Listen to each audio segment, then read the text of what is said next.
হ্যাঁ বল রে। হাতে কি সেটা? ফ্রিজে মাছ ছিল, বের করে নিয়ে এলাম, একটু মানে শক্ত হয়ে গেছে তো জলে ধুয়ে নিব। ও তাই, অনেক মাছ। হ্যাঁ তুমি কি ভর্তি। মাছের বাজার মানে বসিয়ে দিয়েছো নাকি? হ্যাঁ বন্ধুরা, আপনারাও দারুণ। আসুন, মাছের এই তো বাজার। মাছে মাছে একদম মালামাল পুরো। হ্যাঁ এই যে ভোলা মাছ, তারপর এটা হচ্ছে গাংমৌরালা মাছ, আরো নিচে কি সব মাছ। বাহ, ও অনেক একটু ভালো শক্ত আছে। আছে, মানে ফ্রিজ থেকে সব সদ্য বের করা হলো না তাই। আর এখন তো মানে এটা কি মাছ বলতো? এটা কি মাছ জানি না বাবা, দেখি ভালো করে দেখাও উপরে তুলে। এটাকে আমরা বলি হাতে উপরে তুলে দেখাও, তেল বুঝতে তাপড়ি পারবে। মাছ, আমরা বলি তেল তাপড়ি ও মাছ। তেল তাপড়ি মাছ না, এই মাছটা তোমার তুমি খেতে ভীষণই ভালোবাসো। এই মাছের শুটকি কিন্তু খুব ভালো হয়, যারা শুটকি? শুটকি খান।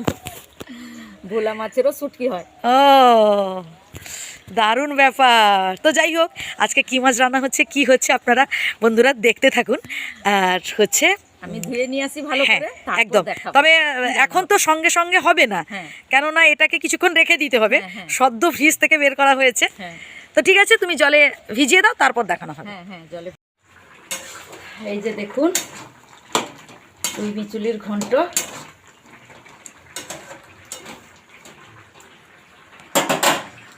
পুঁই বিচুলির ঘন্ট হয়ে এসছে। এরপর আমি ভাজা বড়িগুলো রেখেছিলাম, সেগুলো ছড়িয়ে দিলাম চারপাশে।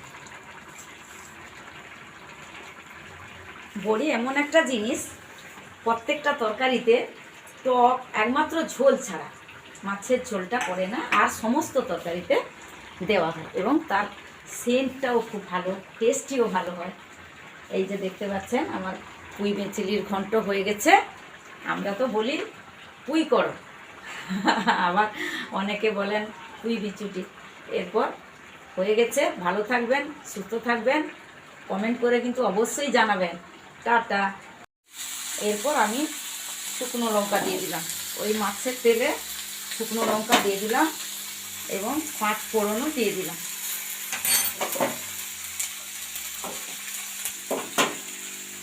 এরপর আমি বিড়ি বেটেছিলাম বড়ি দিব বলে, বিড়ি বাটা হয়ে গেছে।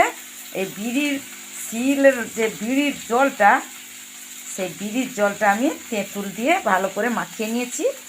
এরপর আমি দিয়ে দিলাম,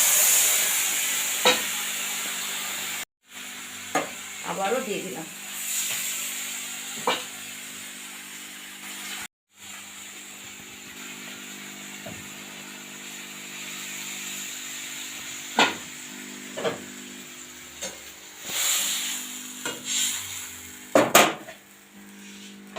এরপর আমি পরিমাণ মতো লবণ দিয়ে দিলাম।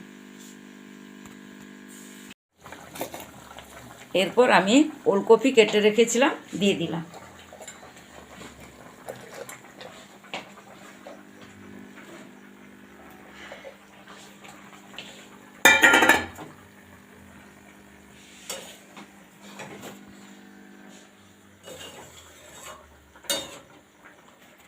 এই পদ্ধতিতে মাছের টক রান্না করলাম।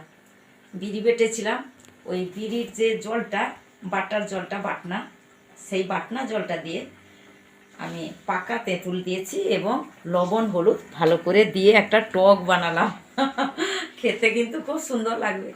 আর আমার মা ঠাকুমারও এইভাবে রান্না করতে আমরা দেখে শিখেছি। আমার বাবার বাড়িতেও তো বড়ি দেওয়া হয়, আমার শ্বশুর বাড়িতেও বড়ি দেওয়া হয়। তারা মাছ ঠাকুমা, আমার শাশুড়ি মা এরকম করতে। দেখতে পাচ্ছেন টক হয়ে গেছে, টক বক করে ফুটছে।